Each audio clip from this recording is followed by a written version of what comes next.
Irmãos queridos, este é o momento da exposição da palavra do Senhor.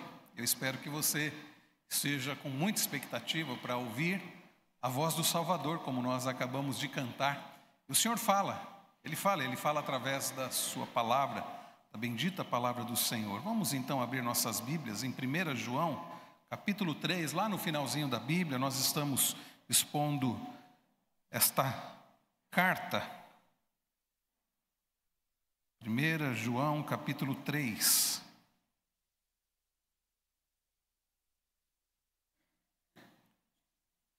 Nosso propósito é expor até o final. Provavelmente no início de dezembro vamos encerrar a exposição de 1 João. 1 João, capítulo 3, nós vamos ler a partir do verso 11, verso de número 11, até o versículo de número 18. Você pode acompanhar na sua Bíblia ou pela projeção. 1 João capítulo 3, a partir do verso 11, diz assim: Porque a mensagem que vocês ouviram desde o princípio é esta, que nos amemos uns aos outros. Não sejamos como Caim, que era do maligno e matou o seu irmão. E por que o matou? Porque as suas obras eram más e as de seu irmão eram justas. Irmãos, não se admirem se o mundo odeia vocês. Nós sabemos que já passamos da morte para a vida, porque amamos os irmãos. Quem não ama, permanece na morte. Todo aquele que odeia o seu irmão é assassino. Vocês sabem que todo assassino não tem a vida eterna permanente em si. Nisto, conhecemos o amor, que Cristo deu a sua vida por nós. Portanto, também nós devemos dar a nossa vida pelos irmãos.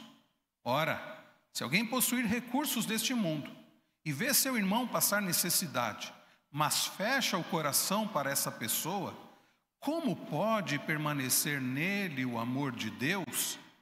Filhinhos, não amemos de palavra nem de boca para fora, mas de fato e de verdade. Não amemos de palavra nem da boca para fora, de fato e de verdade. Até aqui, queridos, a leitura da palavra do Senhor. Vamos orar mais uma vez? Peça a Deus que fale ao seu coração, ao coração dos seus irmãos, aqueles que estão acompanhando pela transmissão, aqueles que irão assistir essa mensagem num outro momento. Peça por isso, peça que nada agora nos atrapalhe. Senhor, fala conosco, nós pedimos no precioso e santo nome daquele que nos amou de forma perfeita e se entregou por nós, Jesus. Amém. Crianças, vocês já devem ter recebido a folhinha de vocês, através da prancheta. Vocês vão fazer o seguinte desenho. Presta atenção no que o pastor vai falar. Vocês vão desenhar duas pessoas. Vocês vão desenhar. Nas duas pessoas vocês vão fazer um coração. Mas em uma das pessoas vocês vão fazer um coração e vocês vão pegar o lápis, que tenha grafite, né, cinza, e pode preencher todo o coração de cinza. Tá? No outro desenho, o coração, vocês vão fazer uma cruz. E depois o pastor vai explicar para vocês direitinho. Aliás, vocês vão entender através da mensagem a diferença entre aquele que tem um coração acinzentado, que é aquele que odeia, com aquele que tem um coração que tem a cruz, o amor de Jesus na vida dele. Enquanto um odeia, o outro ama. Então desenhem isso, crianças, por favor. E prestem bastante atenção no que o pastor vai ensinar. Queridos irmãos, no dia 21 de novembro de 2019, faleceu o apresentador de televisão Augusto Liberato, conhecido como Gugu. Ele faleceu e dizem que foi um acidente doméstico. E passado um tempo, um homem chamado Ricardo Rocha, em 2023, ele entrou na justiça buscando comprovar a possível paternidade do Gugu. A mãe dele disse a ele que conheceu o Gugu nos anos 70 e que provavelmente o apresentador falecido era o seu pai. Esse homem, então, o Ricardo, acreditando nisso, tem buscado na justiça, né, a comprovar que é filho do Augusto Liberato. Então a defesa do homem foi feito um exame, foi realizado um exame e o resultado do exame deu negativo. Agora a defesa do Ricardo tem entrado, né, com recursos para questionando, né, este resultado do exame, e entrou com uma similaridade genética, né, para contestar o resultado do DNA. O processo está, pelo que eu pesquisei, está em segredo de justiça. Será que Ricardo, de fato, é filho do apresentador falecido Augusto Liberato? Bem, se ele for filho, ele vai poder, muito provavelmente, requerer participar da herança de mais de R$1 bilhão, né? Se ele não for filho, não tem direito a nada. Eu não sei, será que ele é filho? Mas, irmãos, há uma pergunta muito mais importante. Será que você é filho de Deus? E nós não estamos falando filho de qualquer pessoa, mesmo de um apresentador famoso. Nós estamos falando, será que você é filho de Deus, o Deus Todo-Poderoso, o Criador dos céus e da terra? E nós não estamos falando de uma herança de R$1 bilhão, não, nós estamos falando de algo muito maior. A herança da vida eterna. Será que você é filho de Deus e por isso tem a herança da vida eterna? É isso que você precisa saber. E não é, queridos, um exame de DNA que vai mostrar isso.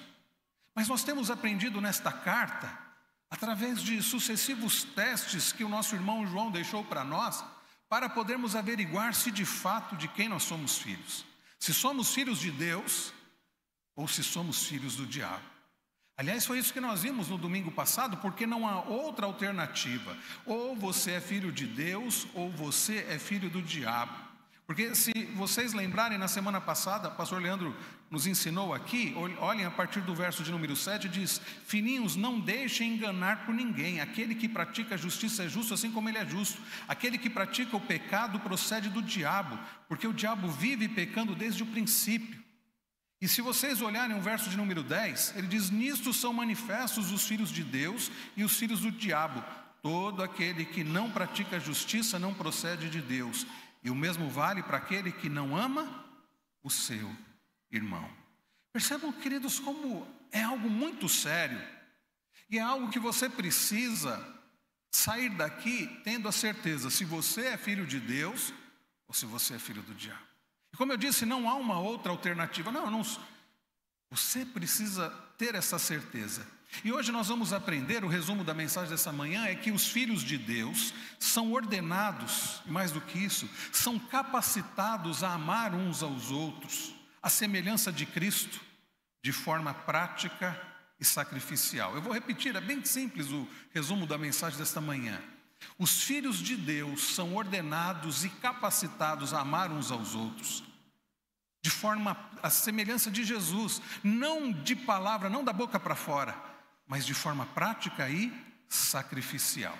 É isso que nós vamos aprender aqui em 3 partes. A primeira delas, então, é os filhos de Deus são ordenados e capacitados a amar uns aos outros. Olhe comigo novamente, verso de número 11, nosso irmão João disse: porque a mensagem que vocês ouviram desde o princípio é esta, que nos amemos uns aos outros.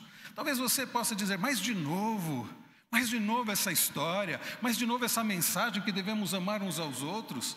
Talvez você tenha crescido na igreja e esteja ouvindo isso desde a classe Joias de Cristo, desde a classe Cordeirinhos de Jesus. Eu participei dessas classes. Talvez você já tenha ouvido essa mensagem muitas vezes. Talvez você esteja até pensando, puxa, será que João não tinha mais assunto? Porque no capítulo 2 ele fala sobre isso. Agora ele repete, será que João tinha esquecido o que ele tinha acabado de escrever? Não, não é isso. É porque há certas coisas, irmãos, que nós precisamos ser lembrados constantemente. Nosso irmão João, ele escreve essa epístola, assim como no Evangelho, e ele vai ressaltar e vai reforçar este mandamento do amor. Porque é um mandamento muito importante que por vezes eu e você nós temos negligenciado. Talvez você esteja acompanhando essa série desde o início e quando nós passamos pelo capítulo 2, você deve se lembrar, João falou deste mandamento, um mandamento antigo, mas ao mesmo tempo um mandamento novo, porque agora ele está dizendo, na base, qual é o modelo que nós temos, que é o amor do próprio Senhor Jesus. E a minha pergunta é, você que ouviu isso no capítulo 2, alguns domingos atrás, você então pode dizer, não, eu tenho praticado isso. Eu não sou devendo amor para ninguém, né? Eu os tenho amado como eu deveria amar. certamente você vai dizer, não, ainda eu não tenho. Quem sabe até você já tenha se esquecido deste mandamento que nós aprendemos, que nós lemos no capítulo 2, alguns domingos atrás. Por isso da importância de, vez após vez, o Senhor, através da sua palavra, nos lembrar deste mandamento tão importante. Então João diz, porque a mensagem que vocês ouviram desde o princípio, aqueles nossos irmãos, os primeiros leitores, eles já tinham ouvido essa mensagem. Eles já tinham ouvido essa mensagem através dos apóstolos. E eles já tinham ouvido essa mensagem também, no capítulo 2. E eles, então, não era uma mensagem nova. E era uma mensagem, alguns deles, judeus, ouviram essa mensagem da lei. Ouviram essa mensagem ao ler, ao conhecer Deuteronômio. Porque este mandamento de amar uns aos outros não é um mandamento que aparece no Novo Testamento. É um mandamento desde o Antigo Testamento. E é um mandamento que Jesus, ele vai voltar com este mandamento, ele vai aplicar e ele vai mostrar, amem como eu amei. E João, queridos, que andou com Jesus, que aprendeu com Jesus, que foi amado por Jesus e amou a Jesus, o discípulo que reclinou a sua cabeça no peito de Jesus, o chamado discípulo, conhecido discípulo amado, ele que aprendeu deste amor perfeito, deste amor verdadeiro de Jesus, ele vai dizer, essa é a mensagem que vocês conhecem. Irmãos, essa é a mensagem que nós conhecemos, este é um mandamento que nós conhecemos, mas pouco praticamos. Porque, em geral, o que nós praticamos é o amor, mas um amor por nós mesmos. Nós temos a tendência natural de nos amarmos muito. Nós nos amamos muito. Eu não sei se você já teve oportunidade de ler a pastoral do boletim desta semana. Se você não teve, depois você leia. Se você não tem recebido o boletim online, nos avise para que você possa receber também. Eu coloquei lá no boletim uma pastoral relacionada a isso, a este amor uns aos outros, e eu menciono um livro do Tim Keller, onde ele diz, o Ego Transformado, onde ele diz, o nosso desafio é pensar menos em nós mesmos. Porque aquele debate, será que, e a psicologia traz esse debate, que o grande problema do ser humano é que ele é a sua autoimagem negativa, então ele tem que se amar mais. O outro vai dizer, não, ele tem que se amar menos. E o Timothy Keller vai dizer, não, ele não tem nem que ficar pensando nele mesmo. Então esse é o nosso desafio, porque, queridos, nós somos muito centrados em nós mesmos. E o humanismo que atingiu este mundo já há muito tempo, que atingiu a igreja também, que tem procurado colocar o ser humano no centro de todas as coisas, e tem levado as pessoas a buscarem os seus próprios interesses acima de tudo. Mas o Evangelho, ele é contra a cultura. O Evangelho vem destruindo isso e vem se opondo a isso, dizendo, amem uns aos outros. E nós lemos, por exemplo, lá em Filipenses 2, Paulo dizendo, considerem os outros em honra acima de você. Ou seja, ao invés de você ficar concentrado em você mesmo, olhe para o outro. Busque os interesses do outro. Assim como Deus amou, ame. E vejam o que ele diz mais. Ele diz, não sejamos como Caim. Vejam, depois de nós termos visto no domingo passado, olhando para o verso de número 10, que os filhos de Deus são aqueles que amam, e os filhos do diabo são aqueles, agora nós vemos, são aqueles que odeiam. Porque João vai nos dizer para não sermos como Caim. Se você tem acompanhado também a série de Gênesis, que nós encerramos a primeira parte no domingo passado, você deve se lembrar quando nós passamos por Gênesis 4. E nós lemos acerca dos irmãos Caim e Abel. E nós lemos sobre o sacrifício de ambos. E nós lemos sobre o fato de que enquanto Abel ofereceu um sacrifício segundo a vontade do Senhor, um sacrifício, uma oferta sacrificial substitutiva, Caim ofereceu uma oferta segundo o que ele achava melhor.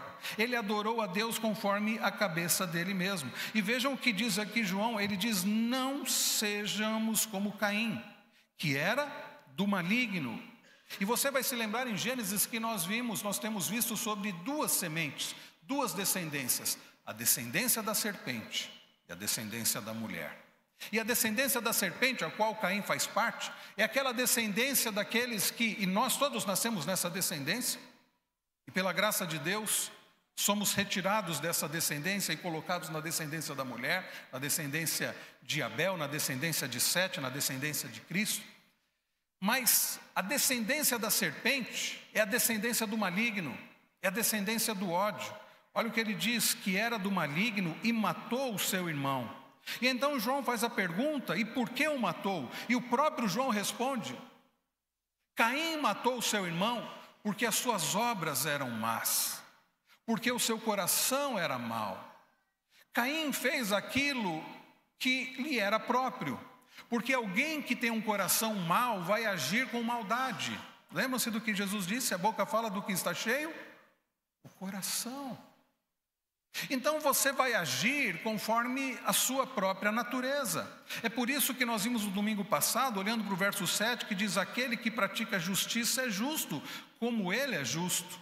Ele não pratica justiça para ser justo, mas ele pratica justiça porque ele é justo. E Caim praticou o mal e matou e odiou porque o seu coração era mau, porque ele era do maligno, Então, queridos, percebam que João apresenta este contraste entre os filhos de Deus e os filhos do diabo. E o contraste agora é a prática, é o contraste entre o amor, que é a prática dos filhos de Deus, e o ódio, que é a prática dos filhos do diabo. Então investigue bem o seu coração, não é para você pensar no outro, não é para você pensar no seu vizinho, no seu amigo, no seu familiar. Pense em você mesmo, pense no seu coração. Se você faz parte da descendência santa, daqueles que amam, ou da descendência do maligno, a descendência de Caim, daqueles que odeiam. E percebam que o ódio não é algo novo. O ódio já apareceu lá desde o princípio. Ele não faz parte da criação original de Deus, porque tudo que Deus fez foi bom. E Deus criou tudo bom e perfeito, e criou o homem e a mulher sem pecado. Mas aí vem Gênesis 3, a queda. Aí logo no capítulo seguinte, Gênesis 4, nós lemos sobre Caim odiando o próprio irmão. Então Caim quis adorar a Deus do jeito dele mesmo e não da forma como Deus desejava. Aliás, hoje à noite nós vamos começar a série dos Salmos de Asaf. E o primeiro Salmo de Asaf é o Salmo 50, depois dos 73 ao 83. E o Salmo 50 vai tratar do culto que agrada a Deus. Você precisa aprender sobre isso. Porque nós não podemos cultuar a Deus do nosso jeito. Eu vou cultuar a Deus do jeito que eu acho melhor. E tem muita gente assim. Eu acho que Deus deve ser cultuado desse jeito. Mas não é você que tem que achar como Deus deve ser cultuado. Você deve ir nas Escrituras e aprender como Deus deve ser cultuado. E nós vamos aprender isso logo mais à noite, se Deus permitir, no Salmo 50. E Caim quis adorar a Deus do jeito dele. E ele não ofereceu um sacrifício conforme a vontade do Senhor. Caim quis adorar do jeito dele mesmo e não da forma como Deus desejava. Abel, de forma diferente, ele adorou, sacrificou conforme a vontade do Senhor. Abel pegou um dos animais e ofereceu como um sacrifício substitutivo. Houve ali, meus irmãos, algo que Deus certamente já havia instruído através de Adão e Eva, a Abel e a Caim, como eles deveriam adorar, algo que apontava para aquilo que aconteceu anos depois, o descendente da mulher que veio como substituto e foi sacrificado e se ofereceu em sacrifício por nós, algo que nós iremos lembrar daqui a pouco participando da ceia do Senhor. Mas Caim não quis fazer assim, ele quis fazer do jeito dele, e Deus se agradou da oferta de Abel. Mas diz-nos as Escrituras, conforme nós vimos na série de Gênesis, lá no capítulo 4, que Deus rejeitou a oferta de Caim. E agora nós vemos nosso irmão João explicando por quê. Porque as obras de Caim eram más, porque o coração dele era mau, porque a adoração dele era má. Aliás, não pense você, que sendo o seu coração mau, as suas obras más, que você vai poder oferecer um sacrifício bom para o Senhor, um culto agradável ao Senhor. Não vai oferecer. Porque o culto é mais do que o que nós cantamos, o que nós expressamos. Tem a ver, queridos, com a nossa própria vida. Então Caim, tomado de inveja, o que ele faz? Tomado de ódio, ele tira a vida do próprio irmão. E, meus irmãos, essa é a consequência do ódio. O ódio, aquilo que Jesus diz que a pessoa que se ira contra o irmão é a pessoa que já mata o outro no coração. E quem mata no coração, para matar, efetivar esse assassinato, não é difícil, porque ele já matou no coração. A primeira coisa que acontece então é que Caim mata o seu irmão no próprio coração, odeia o seu irmão, e aquele ódio leva Caim a, de fato, assassiná-lo. Os descendentes da serpente, os descendentes de Caim, odeiam os filhos de Deus. Tem sido assim, deixa eu dizer uma coisa para você, vai continuar sendo assim. Olha o que João diz na continuação do texto. Ele diz, no verso de número 13, irmãos, não se admirem se o mundo odeia vocês. Nós sabemos que já passamos da morte para a vida porque amamos os irmãos. Quem não ama permanece na morte. João está dizendo, o mundo odeia, os descendentes da serpente, os descendentes de Caim odeiam, os descendentes da serpente continuarão odiando. E se você faz parte do povo de Deus, se você é um filho de Deus, você vai ser odiado. Mas você não pode odiar. O que você deve fazer? Amar. Então, quando você for odiado, como você vai reagir? Você vai pagar o mal com o bem. Você vai orar, você vai clamar. Não é que você não possa se defender. Claro que pode, deve. Mas você não vai se vingar. Você não vai odiar. Nós somos odiados e somos chamados de radicais. E o mundo vai continuar odiando e odiando o povo de Deus e a semente da mulher, porque o mundo odeia, isso faz parte do mundo. E de diversas formas. Hoje nós temos visto que existe até o chamado ódio do bem. Já ouviram falar do ódio do bem? Essa semana, você deve ter acompanhado a notícia de um homem de 31 anos, Charlie Kirk, foi assassinado lá nos Estados Unidos. E me chamou a atenção, irmãos, algumas manifestações que eu vi por aí em vídeos, gente celebrando o assassinato daquele homem. Gente dizendo que as filhas dele, ele tem 2 crianças, que agora elas estão melhor porque o pai morreu, porque afinal de contas o pai era um radical, era um supremacista, era um fascista, era alguém que defendia, que era contra o aborto, que era um cristão radical. Aliás, nós cristãos somos chamados de radicais, não é? Nós temos posições fortes contra o aborto, contra o homossexualismo, contra o adultério, contra tantas coisas que a Bíblia é contra, e nós não podemos ser favoráveis àquilo que Deus de fato detesta. E por isso somos chamados de radicais e somos odiados, e eu vou repetir, nós vamos continuar sendo odiados, porque este mundo odeia, o maligno odeia, tem sido isso desde o princípio e vai continuar sendo assim, até que o Senhor volte, faça novos céus e nova terra.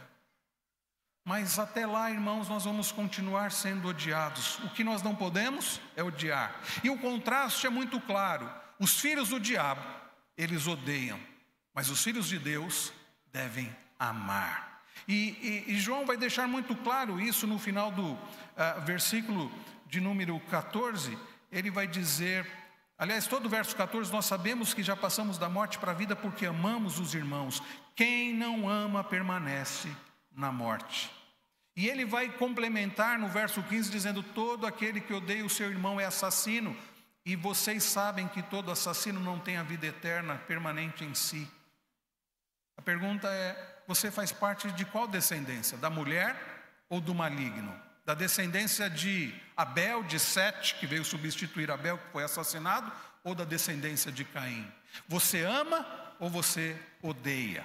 Então, essa era a primeira coisa que nós precisávamos aprender aqui, meus irmãos, a respeito deste mandamento e também, queridos, a respeito desta capacitação.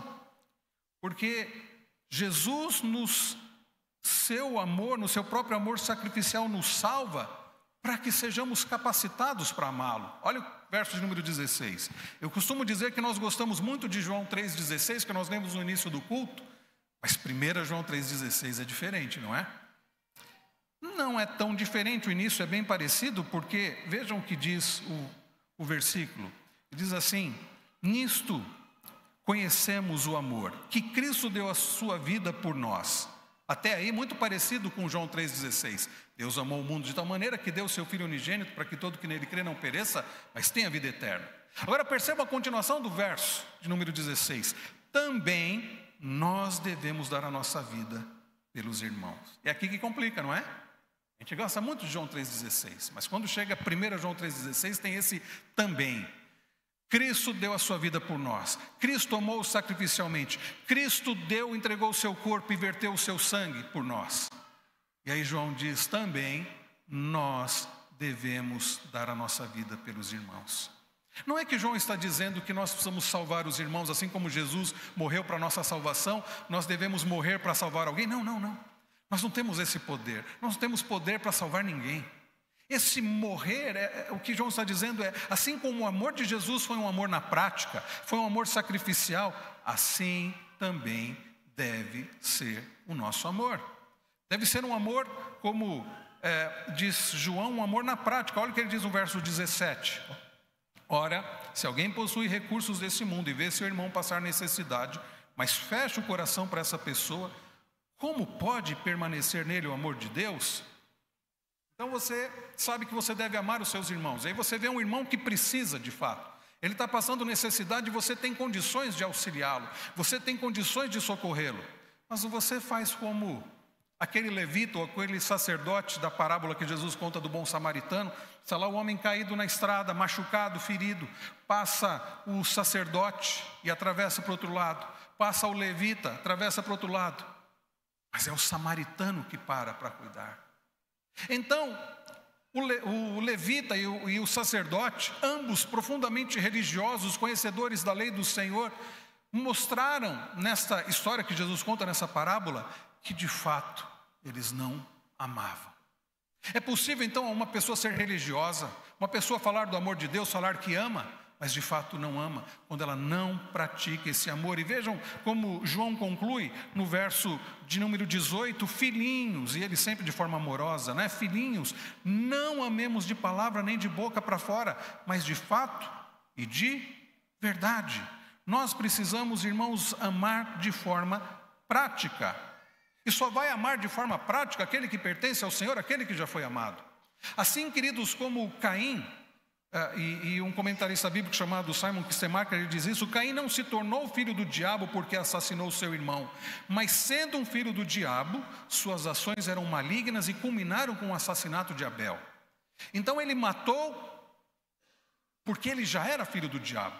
Da mesma forma, nós amamos não para nos tornarmos filhos de Deus, mas porque já somos filhos de Deus, porque nós já pertencemos ao Senhor. O amor, então, queridos, se mostra de maneira prática. Eu quero encerrar mostrando aqui, queridos, como é tão desafiador esse texto, versos número 18, filhinhos, não amemos de palavra nem da boca para fora, mas de fato e de verdade. Fazendo essa pergunta, você tem amado de forma prática? Você tem amado de fato e de verdade? Servindo aos seus irmãos?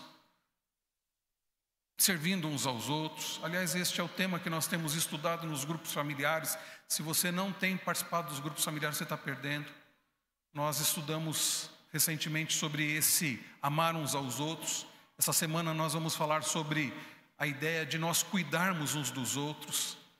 Isso é viver como igreja. Os filhos de Deus agem assim. Nós precisamos agir assim. Nós precisamos amar como Jesus nos amou. Eu fico pensando, queridos, como pode nós que somos crentes em Cristo Jesus e que falhamos uns com os outros, abrigarmos mágoa, indiferença, ódio. Nós vamos participar da ceia agora. E se você que diz que é um filho de Deus, está magoado, você precisa tratar disso. E se você que diz que é um filho de Deus, magoou alguém, você precisa tratar disso. Nós não podemos continuar abrigando mágoa, indiferença, ódio. Se de fato somos filhos de Deus, precisamos tratar disso. E queridos, nós como igreja precisamos tratar disso. Não é que nós não vamos falhar uns com os outros. Eu gostaria de poder falar isso. Nós vamos falhar, infelizmente. E é possível que eu vá falhar com vocês. Mas quando falharmos, é preciso que haja retratação. É preciso que haja reconciliação. Essa semana eu li sobre a história de um diácono. E ele teve um desentendimento com outro diácono. Graças a Deus isso não acontece, né, irmãos diáconos? Aqui não acontece isso, né? E foi um desentendimento que ele ficou profundamente magoado e não falava mais com o diácono. Os anos se passaram, ele nem lembrava mais por que ele tinha ficado magoado contra o diácono, mas ele adoeceu gravemente. E os diáconos foram visitá-lo, menos o que ele tinha mágoa. E ele estava muito, muito doente mesmo. E os diáconos foram visitá-lo e falaram: meu irmão, olha, a sua situação é muito grave. Você precisa perdoar aquele irmão lá. Como que você vai morrer agora? Como que você vai se apresentar diante de Deus com essa mágoa no coração? Ele respondeu: mas o meu caso é grave mesmo? O médico falou mesmo que eu estou para morrer? Falou: tá, falou. Aí ele disse: bom, então vocês vão lá e falem para ele que eu perdoei ele. Mas é o seguinte, se eu melhorar, acordo cancelado. Irmãos, a gente, é engraçado tudo, mas a gente por vezes age assim, não é? Acordo cancelado. O amor deve ser vivido na prática. Eu li também essa semana de uma irmã que, no meio do culto, recebeu um abraço caloroso de uma outra irmã, e ela achou estranho, porque era uma irmã que a ignorava, né? Há muitos anos ela a ignorava. Ela ficou pensando assim: por que essa irmã veio me dar esse abraço? O que será que aconteceu? Mas ao final do culto ela entendeu, porque ela ouviu o pastor falando para essa outra irmã, falou: ó, irmã, domingo que vem, mesma tarefa, procure alguém que você acha insuportável e demonstre amor. E demonstre amor. Mas, querido, sabe, seria tão fácil se amar fosse apenas dar um abraço. Mas não é. Amar é mais do que dar um abraço. Amar é você suportar, é você cuidar, é você perdoar. E como eu disse, eu não sei se o caso que eu citei ainda há pouco do Ricardo, que acredita, porque a mãe dele falou que o Gugu foi o seu pai, eu não sei se de fato ele é filho do Gugu. Eu fico pensando, queridos, que algo terrível, alguém, se de fato ele for filho do Gugu, algo terrível ele ter passado todos esses anos sem ter podido desfrutar da presença, do cuidado do pai. Porque mais do que uma herança, o amor, o cuidado, a segurança. Eu quero dizer para você que, independente desse caso, você não precisa sair daqui sem saber que é filho de Deus. E sem deixar de desfrutar do amor, do cuidado, da segurança de ter um pai como o Senhor. Porque Deus amou o mundo de tal maneira que deu seu Filho unigênito para que todo aquele que nele crê não pereça, mas tenha vida eterna e possa já desfrutar dessa vida agora. Que você possa depositar toda a sua fé em Cristo e deixar de ser descendente de Caim, deixar de ser filho do diabo e de fato ser filho de Deus.